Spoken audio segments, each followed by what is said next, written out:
வணக்கம் நண்பர்களே. காலை எழுந்தவுடன் கணக்கு 33வது நாளுக்கான ஆன்சர் கீ இந்த வீடியோவில் பார்க்கலாம்.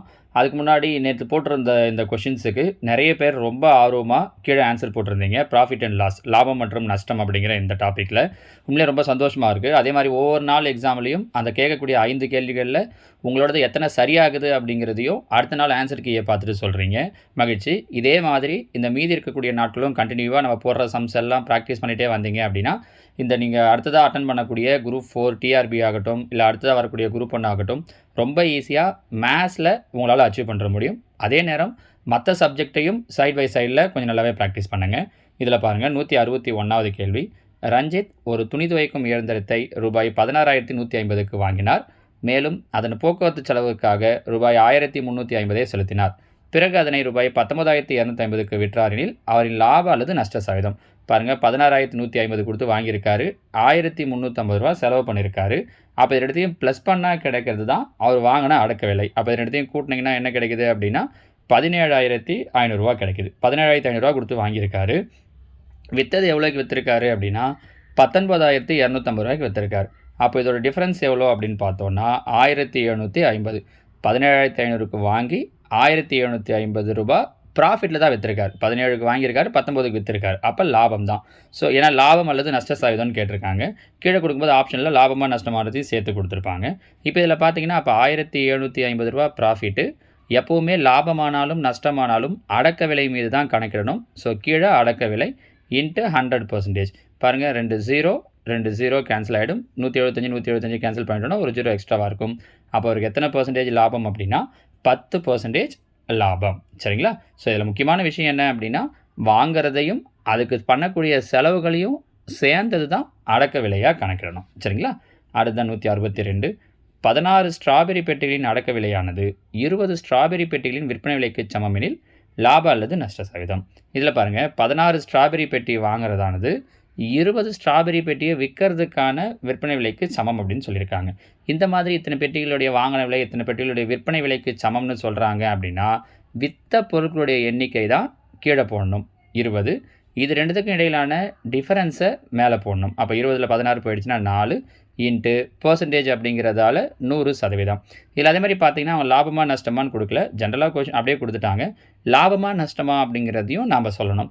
லாபமாக நஷ்டமானு பார்த்தோம் அப்படின்னா 16 பொருள் தான் வச்சுருக்கிறது, ஆனால் விற்றது பார்த்திங்கன்னா 20 பொருள் இருக்கிறத விட அதிகமாகவே விற்றுருக்காங்க. அப்போ இது கண்டிப்பாக என்னது அப்படின்னா நஷ்டம். அவங்க அந்த வார்த்தையும் சேர்த்து தான் கொடுப்பாங்க, நட்டம்ட்டு. எவ்வளோ அப்படின்னா 20 20. அப்போ 5 20. எத்தனை பர்சன்டேஜ் லாஸ் அப்படின்னா 20% லாஸ், நஷ்டம். சரிங்களா?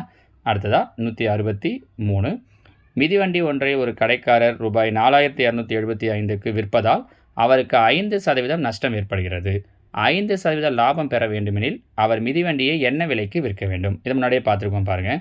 5% லாஸ். எப்பவுமே அடக்க விலை அப்படிங்கிறது 100%. இங்கே 5% லாஸ் அப்படிங்கிறதால இது 95%. அப்போ 95%ங்கிறது தான் 4,275ன்னு சொல்லியிருக்காங்க. அவங்க கேட்குறது 5% லாபம். 5%ன்னு போது அப்போ 100 கூட 5 லாபன்றதால ப்ளஸ் பண்ணுறோம்.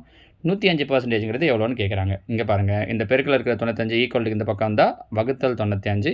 நம்மளை அவங்க கேட்குறது 105. ஸோ இன்ட்டு 105 கேன்சல் பண்ண முடியுமான்னு பார்க்குறேன். 5ஆம் வாய்ப்பாடு 1 5 5 9 5. திரும்ப இங்கே அது மாதிரி 5ஆம் வாய்ப்பாட்டில் அடிச்சிங்கன்னா 8 5 40, 5 25, 5 25. 19ஆம் வாய்ப்பாட்டிலே அடிக்கலாம் பாருங்கள். 1 19 19, இங்கே 4 19 76, மீதி 9, அப்போ 19. சரியா? அப்போ 45 இன்ட்டு 105. 45 105 பெருக்குனிங்கன்னா 4,725. அப்போ அவர் என்ன விலைக்கு விற்கணும்னா 4,725 ரூபாய்க்கு விற்க வேண்டும். சரிங்களா? அடுத்ததான் 164. மழைக்காலத்தின் போது விற்பனையை அதிகரிக்க கடைக்காரர் ஒருவர் ஒரு மழைச்சட்டையின் விலையை ரூபாய் 1,060 ரூபாய் 901 குறைத்தார் எனில் அவர் வழங்கிய தள்ளுபடி சதவீதம். பாருங்கள், 1,060 ரூபா கோட்டோட விலை. அப்போ 1,060. 901 குறைச்சிருக்கார். அப்போ 1,060 901 மைனஸ் பண்ணுறோம். மைனஸ் பண்ணிங்க அப்படின்னா என்ன கிடைக்குதுன்னா 159. சதவீதம் என்னன்னு கேட்டிருக்காங்க. சதவீதம் என்னன்றதால இன்ட்டு 100%. கேன்சல் பண்ண முடியுமான்னு பார்க்குறோம். 0 0 கேன்சல் பண்ணிடலாம். 2ஆம் வாய்ப்பாடு 2 10 3 2 6. இங்கே 2ஆம் வாய்ப்பாடு 2ஆம் வாய்ப்பாடில் முடியாது இல்லையா? அப்போ இங்கே 2ஆம் வாய்ப்பாட்டில் பண்ணுங்கள். 53 ஆச்சா? 2 10.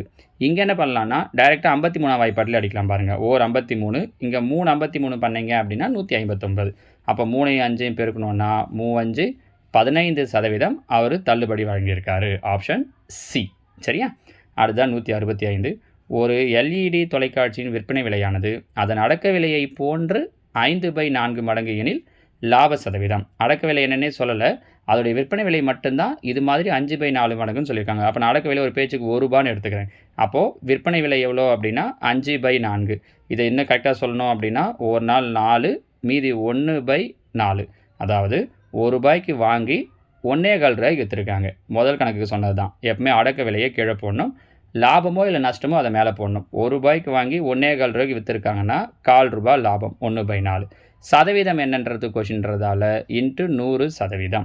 ஸோ 1/4, ஒரு நாள் 4, 25 நாங்க 100. அப்போ எவ்வளோ சதவீத லாபம் அப்படின்னா 25% லாபம். சரிங்களா? ஸோ இதுதான் நேற்றுக்கு சொன்ன 5 கேள்விகளுக்கான விடைகள். இந்த 5 கேள்வி நீங்கள் ப்ராக்டிஸ் பண்ணியிருப்பீங்க. அந்த 5ல் நீங்கள் போட்டு பார்த்ததில் எத்தனை கரெக்டாக இருக்குது அப்படிங்கிறதையும் கீழே கமெண்டில் சொல்லுங்கள். அடுத்ததாக இதே லாபம் நஷ்டம் டாப்பிக்கில் இன்றைக்கி டே 34. ஏன்னா 2 நாளைக்கு ஒரு டாபிக் சொல்லியிருக்கோம், 10 கேள்விகள் வச்சு. அப்படிங்கிறதால நேற்றும் லாபம் நஷ்டம் சொல்லியிருந்தோம், இன்றைக்கும் அதே டாப்பிக்லேருந்து ஒரு 5 கேள்விகள் பாருங்கள். 166. பியின் வருமானம் கியூவை காட்டிலும் 25% அதிகம் எனில் கியூவின் வருமானம் பிஐ காட்டிலும் எத்தனை சதவீதம் குறைவு? வருமானம், இந்த சதவீதம் எல்லாமே ஒரே டாபிக் கீழே தான் வந்துடும். நமக்கு சிலபஸில் வெறும் பர்சன்டேஜ் தான் கொடுத்துருப்பாங்க. ஸோ பர்சன்டேஜிலே தான் இது எல்லாமே சேர்ந்து வந்துடும். சரியா? அடுத்ததாக 167. வைதேகி 2 சேலைகளை தலா ரூபாய் 2200க்கு விற்றாள். ஒன்றின் மீது 10% லாபத்தையும் மற்றொன்றின் மீது 12% நஷ்டத்தையும் அடைந்தாள் எனில் சேலைகளை விற்றதில் அவளின் மொத்த லாபம் அல்லது நஷ்ட சதவீதத்தை காண்க. அடுத்ததாக 168.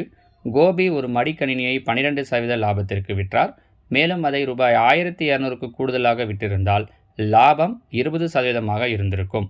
மடிக்கணினியின் அடக்க விலையை காண்க. சரியா? அடுத்தது 169.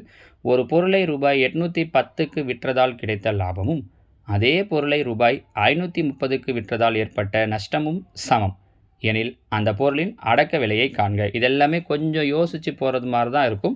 ட்ரை பண்ணுங்கள். நாளைக்கு நான் உங்களுக்கு எப்படி போடுறது அப்படிங்கிறத இந்த கொஷின்ஸ்லாம் சொல்கிறேன். சரிங்களா? அடுத்ததாக 170.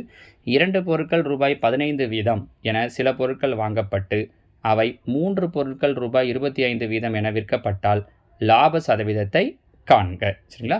இந்த 5 கேள்விகளும் என்னென்ன ஆப்ஷன் வரும் அப்படிங்கிறதையும் கீழே சொல்லுங்கள். நான் இதுக்கான ஆன்சர் கீயை நாளைக்கு உங்களுக்கு சொல்லிவிட்டு வேறு ஒரு புது டாப்பிக்கோட அடுத்த 2 நாளைக்கான கொஷின்ஸை பார்க்கலாம். ஓகேவா? தேங்க்யூ.